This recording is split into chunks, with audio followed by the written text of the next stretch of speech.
ನೀವು ಸಿಟಿ ಮಂದಿ ನೀವೇನ್ ತಿಂತಿರಲ್ವಾ ಅನ್ನ, ನಿಮ್ಮ ತಟ್ಟೆಯಲ್ಲಿರುವ ಪ್ರತಿಯೊಂದು ಅನ್ನದ ಕಾಳಿನ ಹಿಂದೆ ಒಬ್ಬ ರೈತನ ಬೆವರು, ಕಣ್ಣೀರು ಮತ್ತೆ ಅವನ ತ್ಯಾಗ ಇದೆ. ಈ ಮೊನ್ನೆ ಪರ್ಕಿಂದ ಏನ್ ಹೊಡೆದ್ರಲ್ಲ ಅದು ಟ್ರೈಲರ್ ಅಷ್ಟೇ. ಅನ್ನದಾತನನ್ನು ಎಂದಿಗೂ ನೀವು ದುರ್ಬಲ ಅಂತ ದಯವಿಟ್ಟು ಅಂದಾಜಿಸಬೇಡಿ. ಯಾಕಂದ್ರೆ ದೇಶವನ್ನು ಕಟ್ಟುವ ಶಕ್ತಿ ರೈತನ ಕೈಯಲ್ಲಿದೆ. ಆದ್ರೆ ನನ್ನ ಪ್ರಶ್ನೆ ಏನು ಅಂದ್ರೆ, ಈ ದೇಶದಲ್ಲಿ ರೈತನಿಗೆ ನಿಜವಾಗಿಯೂ ಗೌರವ ಇದೆಯಾ? ಇಲ್ಲ ಕೇವಲ ಚುನಾವಣೆ ಸಮಯದಲ್ಲಿ ಮಾತ್ರ ನೆನಪಿಗೆ ಬರ್ತಾನ?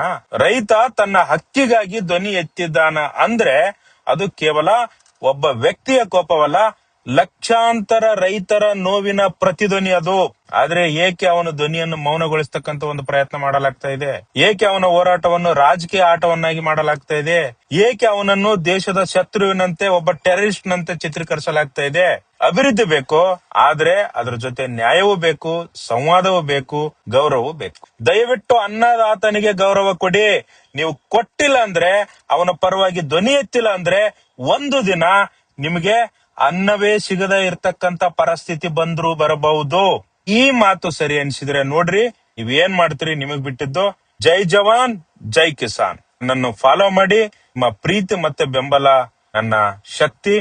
ನಮಸ್ಕಾರ.